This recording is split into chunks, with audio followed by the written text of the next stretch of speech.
अचानक उसके पेट में दर्द की लहर सी उठी। दर्द इस कदर था कि बर्दाश्त से बाहर। अम्मी को आवाज दी, अम्मी ने दवाई दी तो थोड़ा अफाका हुआ। फिर दर्द ना खत्म होने वाला सिलसिला था। कभी कभार तो उल्टियां भी होने लगी। सब घर वाले अब उसे शक की निगाह से देखने लगे। पेट बढ़ता जा रहा था और उसके साथ दर्द भी। घर वालों ने तो सवालात भी शुरू कर दिए थे, पता किसके साथ मुंह काला करके आई है। ये दर्द इतना तकलीफ दह नहीं था जितना सबका बेएतबार होना तकलीफ दे रहा था। आहिस्ता आहिस्ता सबने बात करना भी छोड़ दी। कभी जो इकलौती बेटी इकलौती बहन होने पर नाज उठाते थे, आज बात करना भी गवारा नहीं करते थे। अम्मी जो उसकी हल्की सी बीमारी पर तड़प उठती थी, आज उसकी मौत की दुआ मांग रही थी। कसूर शायद किसी का नहीं था, कसूर उस सोच का था जो मुआशरे के हालात को देखकर पैदा हो रही थी। उसके लिए खाना पीना बंद कर दिया गया। वो दर्द से तड़पती और सबका ये जवाब होता, जिसका गुनाह है उसे बता। जुल्म इस हद तक बढ़ गया,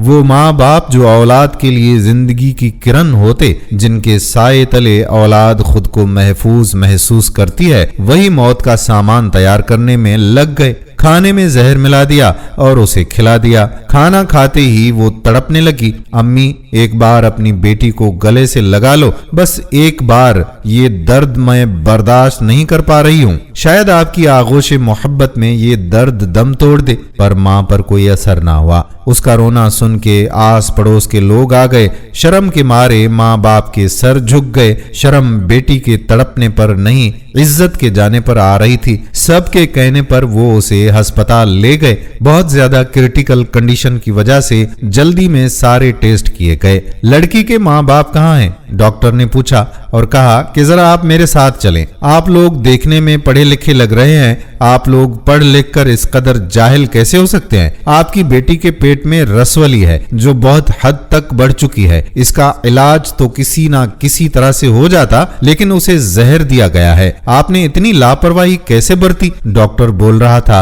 और उनके होश उड़ रहे थे, आंसू निकल रहे थे और आवाज साथ छोड़ गई थी। या खुदा, ये क्या गुनाह कर बैठे? जहर पूरे जिस्म में फैल चुका था। डॉक्टर ने कहा कि फौरन ऑपरेशन करना होगा। हम पूरी कोशिश करेंगे इसे बचाने की, बस दुआ करें कि वो बच जाए, वरना खुदा भी शायद ये जुल्म माफ ना करे। ऑपरेशन थिएटर ले जाते हुए माँ ने उसका चेहरा देखा जो शायद कितने ही महीनों से देखना तक गवारा नहीं कर रही थी। उसके चेहरे पर जिंदगी की कोई उम्मीद नहीं थी और ना जीने की कोई तमन्ना थी। उसके हाथों में अपना हाथ थामे वो उसे देख रही थी और कुछ कहने के लिए जुबान साथ नहीं दे रही थी। ऑपरेशन शुरू होने से चंद लम्हे पहले ही वो जिंदगी की बाजी हार गई। वो ना करदा गुनाह की सजा पाके दुनिया छोड़ गई और सबको उम्र भर की निदामत दे गई। दोस्तों, इससे पहले कि हमें कोई निदामत हो, अपने फैसले दुरुस्त समत में करें ताकि कोई ऐसी बात ना हो कि हमारे बच्चों की जिंदगियां ही